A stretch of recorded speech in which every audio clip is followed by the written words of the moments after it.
7절로 19절에 보면 아담에게 이르시되 내가 내 아내의 말을 듣고 내가 내게 먹지 말라 한 나무의 열매를 먹었은즉 땅은 너로 말미암아 저주를 받고 너는 내 평생에 수고하여야 그 소사를 먹으리라. 땅이 내게 가시덤불과 은근퀴를 낼 것이라.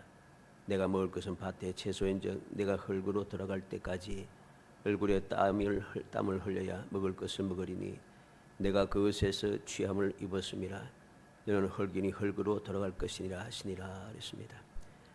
또 23절 24절에는 여호와 하나님이 에덴 동산에서 그를 내보내어 그의 근원이 된 땅을 갈게 하시니라. 이같이 하나님이 그 사람을 쫓아내시고 에덴 동산 동쪽에 그룹들과 두루 도는 불칼을 주어 생명나무의 길을 지키게 하시니라 그랬습니다. 창세기 4장 8절에는 가인이 그 아우 아벨에게 말하고 그들이 들었을 때 가인이 그의 아우 아벨을 쳐 죽이니라 그랬고, 창세기 6장 5절에는 여호와께서 사람의 죄악이 세상에 가득함과 그의 마음으로 생각하는 모든 계획이 항상 악할 뿐임을 보셨다고 했습니다. 또 창세기 7장 23절에는 지면의 모든 생물을 쓸어버리시니 곧 사람과 가축과 기는 것과 공중의 새까지라. 이들은 땅에서 쓸어버림을 당하였으되 오직 노아와 그와 함께 방주에 있던 자들만 남았더라 그랬습니다. 이 외에도 포악한 전쟁을 즐기는 폭군도 생기고 바벨탑도 쌓고 각종 우상들을 만들어 숭배하고 끊임없이 하나님의 말씀을 거역하고 대적하는 무리들이 세상을 휩쓸고 세상의 악으로 가득 차게 될 때에 하나님께서 그 중에 아브라함을 부르시고 영원한 언약을 세우셨습니다. 그리고 믿음의 계보를 이어 드디어 그 원대한 계획이 이루어진 것이지요. 그 내용이 바로 오늘 본문 1절로 16절의 말씀입니다. 아브라함과 다윗의 자손 예수 그리스도의 계보라. 아브라함이 이삭을 낳고 이삭은 야곱을 낳고 야곱은 유다와 그 형제들을 낳고 계속해서 말씀하시고 16절에 야곱은 마리아의 남편 요셉을 낳았으니 마리아에게서 그리스도라 하는 칭하는 예수가 나시니라. 이 계보 내용에는 간단하게 14대 이렇게 했습니다마는 수많은 일들이 그 가운데 있습니다. 여호수아 24장 2절로 5절에 보면 여호수아가 모든 백성이 이르되 이스라엘의 하나님 여호와께서 이같이 말씀하시기를 옛적에 너희 조상을 곧 아브라함의 아버지 나홀의 아버지 데라가 강 저쪽에서 거주하여 다른 신들을 섬겼으나 내가 너희의 조상 아브라함을 강 저쪽에서 이끌어내어 가나안 온 땅에 두루 행하게 하고 그의 씨를 번성하게 하려고 그에게 이삭을 주었으며 이삭에게는 야곱과 에서를 주었고 에서에게는 세일산을 소유로 주었으나 야곱과 그의 자손들은 애굽으로 내려갔으므로 내가 모세와 아론을 보내었고 또 애굽에 재앙을 내렸나니 곧 내가 그들 가운데 행한 것과 같고 그 후에 너희를 인도하여 내어놓으라 그랬습니다. 그리고 이 계보를 통해서 우리는 무엇을 보게 됩니까? 다말과 라합과 룻과 우리아의 아내를 보게 됩니다. 이 여인들에 보면은 여러 가지 문제가 있는 여인들입니다. 다말은 유다의 며느리였고 라합은 여리고성에 망할 수밖에 없는 여리고성의 기생이었고 룻은 10대가 지나도 절대로 여호와의 총회에 들어올 수 없는 모압 족속이었고 그 외에도 다윗은 우리아의 아내 밧세바에게서 솔로몬을 얻었고 이 다윗의 계보 중에도 므낫세와 같이 유다를 망할 수밖에 없게 만들었던 악한 왕도 있었고 그런가 하면은 전무후무한 하나님의 말씀대로 철저하게 지켰던 요시야라고 하는 왕도 있었고 이 택한 백성들이 바벨론으로 포로로 잡혀가기도 하고 바벨론에서 70년 그동안 고생을 하면서 살기도 하고 바벨론에서 돌아온 후에도 신앙생활이 태만해지고 다시 형식주의로 흐르고 타락할 때에 말라기 선지자를 통해서 내 이름을 경외하는 너에게는 공의로운 해가 떠올라서 치료하는 광선을 비출 것이라 하는 약속의 말씀대로 영원히 함께 하시겠다는 그 약속, 저 임마누엘이죠. 또 지키시고 자기 백성을 죄에서 구원하시기 위해 예수님께서 이 땅에 오셨습니다.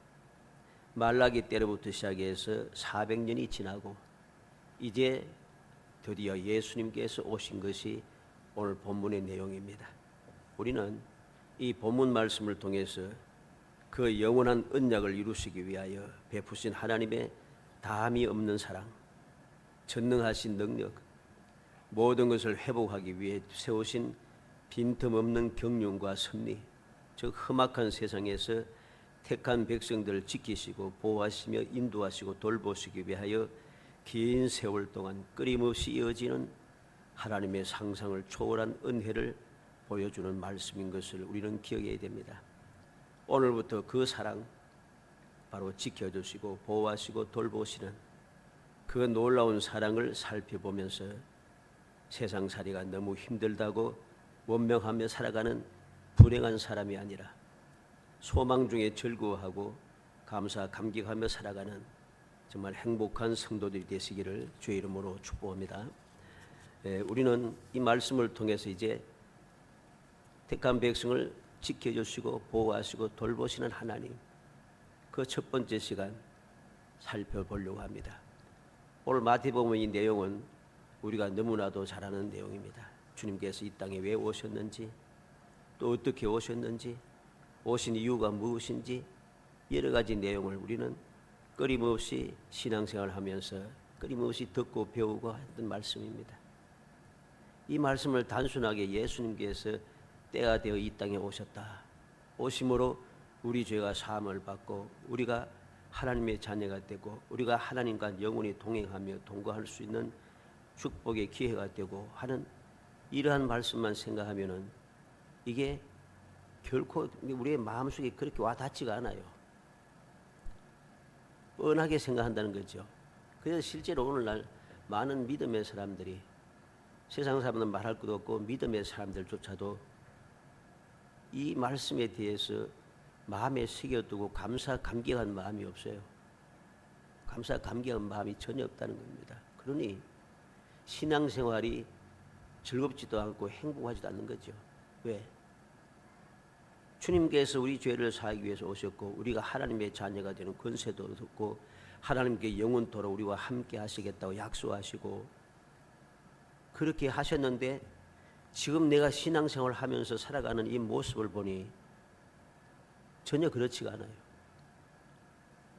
내 죄가 사함 받은 것 같지도 않고 하나님께서 나와 함께 하시는 것 같지도 않고 함께 하시며 약속하신 복을 누리는 것 같지도 않고 세상 사람들과 별반 다를 바가 없고 살아가는 모습이 그냥 똑같이 힘들고 괴롭고 슬프고 억울하고 답답하고 문제가 많지 않습니까?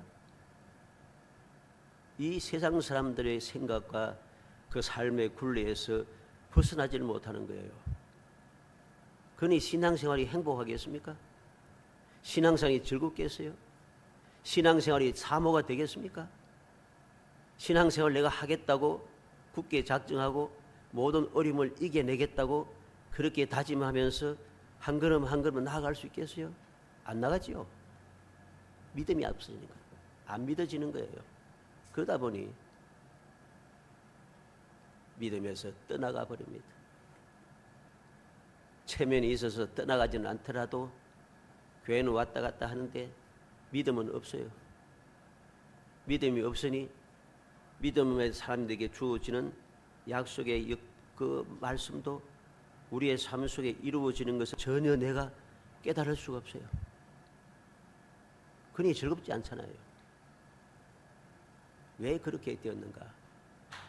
모든 말씀들은 하나님께서 우리에게 주신 교훈의 말씀입니다.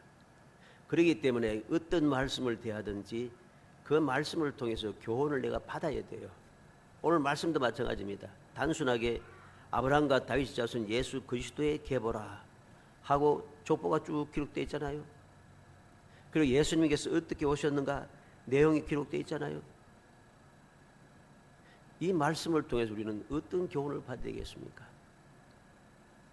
주님께서 이 땅에 오시기까지 하나님께서 얼마나 많은 계획을, 빈틈없는 계획을 세우시고 그 계획이 어그러지지 않도록 돌봐주시고 끊임없이 역사하셨는지,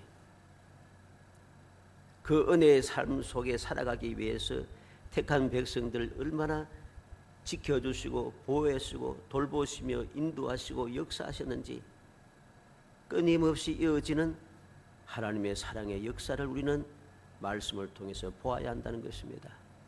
이걸 보지 못하면 믿음이 서지 않아요. 믿음이 설 수가 없어요. 나를 이렇게 사랑했구나. 나를 구원하기 위해서 이러한 유구한 역사를 통해서 끊임없이 이어주게 하시구나. 나를 사랑하기 때문에 나에게 복을 주기 위해서, 나를 하나님의 자녀 삼기 위해서, 하나님의 자녀된 나를 이 험악한 세상에서도 행복하게 살게 하기 위하여 놀라운 역사를 끊임없이 이어왔다는 것입니다. 이 사실 우리는 깨달아야 됩니다. 그 사실을 깨닫게 될 때에 우리는 진정한 기쁨을 가지고 진정한 감사와 감격함으로 주님을 섬길 수가 있을 것이고, 그 믿음이 우리의 삶을 복되게 만들어주는 것입니다. 그 믿음이 말씀을 사모하게 되고, 사모한 말씀을 날마다 읽고 묵상하게 되고, 읽고 묵상하는 말씀대로 내가 실천하려고 열심을 내게 되고, 말씀대로 실천하려고 열심을 내다 보면 저절로 그 말씀의 역사가 우리의 삶 속에 계속해서 이루어지는 거죠.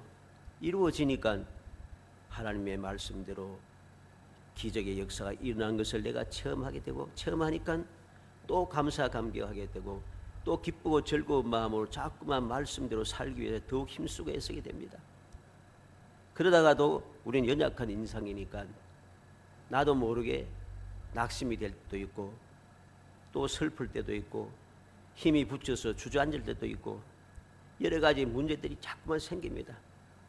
이러한 내가 끊임없이 그 믿음을 이어가게 하기 위해서 예수님께서 끊임없이 오늘도 기도해 주시고, 우리로 하여금 넘어지지 않도록 하기 위해서 우리를 도우시는 성령님이 이 땅에 오셔서 아예 우리의 마음속에 좌정하셔서 우리를 감동하시며 도우시는 거죠.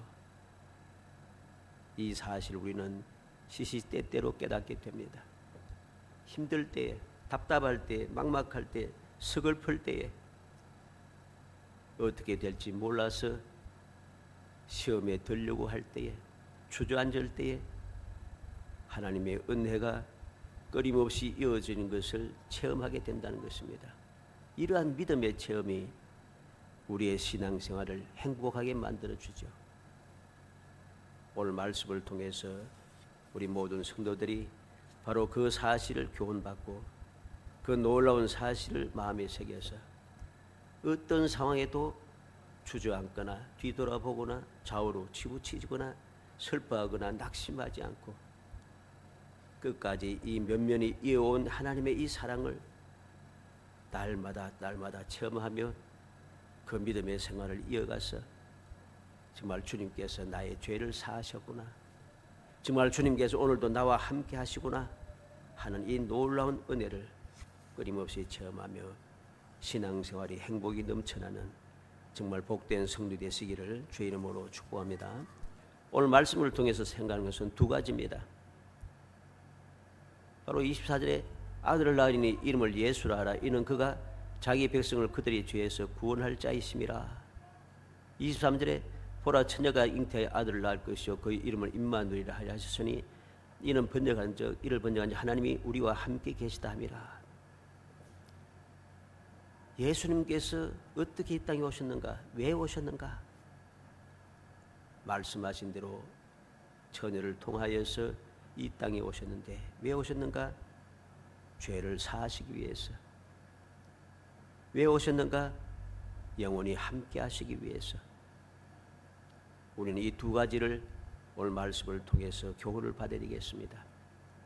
우리를 구원하기 위해서, 우리를 지켜주시고 보호하시고 돌보시기 위해서 주님께서 왜 오셨는지 우리는 기억해야 되겠습니다. 먼저 죄에서 구원하기 위해서 오셨다 그랬습니다. 죄에서 구원한다는 것이 무엇입니까? 이 세상에 어떻게 죄가 들어왔습니까?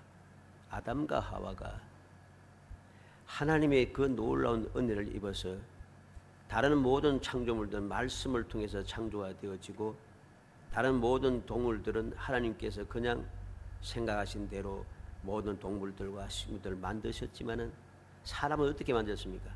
하나님의 형상대로, 하나님의 모양으로, 하나님의 생기를 불어넣어 그렇게 만들었습니다. 그리고 그 하나님의 형상과 모양으로 창조하고 하나님의 생기를 불어넣은 그 사람에게 복을 주셔서 하나님께 창조하신 이 모든 창조물, 이 세상을 다스리게 하셨습니다. 그리고 그러한 다스린 것으로 힘들게 세상을, 그 세상의 모든 창조물과 함께 힘들게 살지 말라고 특별하게 에덴 동산을 만드시고 에덴 동산에서 항상 하나님과 동행하며 하나님과 교제 나누고 하나님과 대화하며 살 수 있는 방도를 만들어 주셨어요. 그런데 이 놀라운 복을 받은 이 아담과 하와가 어떻게 되었습니까? 죄를 지었습니다. 어떤 죄입니까? 욕심과 욕망과 교만과 흩어난 마음 가득 차서 사탄의 유혹을 받아 타락해 버렸다는 것입니다. 그 유혹의 내용이 무엇입니까? 가당치도 않습니다. 창조주 하나님의 말씀을 거부하고 뱀을 통한 사탄의 소리를 듣고 하나님과 같아지려고 하는 것이라는 거죠. 내가 이 선악과를 따먹기만 하면 하나님과 같아진다. 아무리 생각이 웃기잖아요. 이건 사기입니다. 정말 사실이라면은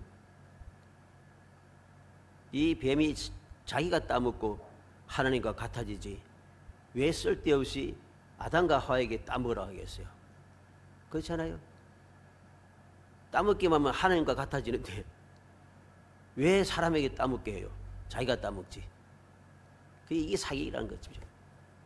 사기꾼의 특징이 바로 그러합니다. 아담과 하와는 어리석게도 사기를 당했다는 것입니다. 이것은 사기꾼들의 전형적인 수법입니다. 전형적인 수법이에요. 오래된 이야기입니다만은 제가 서울에서 대구에서인가 하여튼 버스를 타고 가다가 버스에 이렇게 광고판이 있어요. 지난번에 한번 말씀드린 것 같은데 광고판이 있는데 어떤 광고판이 있는가 하니까 10억을 버는 법, 10억을 버는 법 하는 책이 있더라고요. 책을 광고하고 있었어요. 여러분 잘 알죠?